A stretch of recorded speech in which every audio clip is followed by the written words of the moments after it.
Jiraatuuti. bakka jiraatu irraa kaasee nutti himi. Kan maqaan koo Siraan Boonsaa jedhama. Kan jiraatu ganda duwwaa lama keessadha. Qarshii kana qarshii meeqa deeggartee? Qarshii 10. Qarshii 10 kana eessaa fuudhe? Nama ittiin daabboo loon jeenaa laatee immoo laaqana nyaatee mana beeraa hojjetanii warra nyaanni immoo jiranii isaaniif deeggarsa.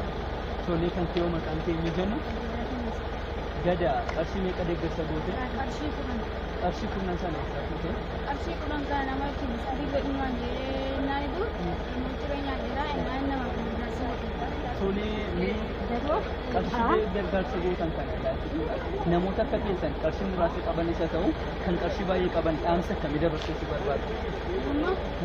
Warrooti qarshii guddaa qabanii warroota akka qalleeyyii warroota waan nyaatanii hin bulanii kana akka isaan deeggarsa godhanii fi akka isaan nyaata yoo isaan qabatanii illee nyaata yoo akka isaan bitanii eeyyee daawwattoota keenya nun nyaannee bullee namootni akka keenya baay'een isaanii agabuu yeroo bulan nutti dhaga'amu nurra jiraata.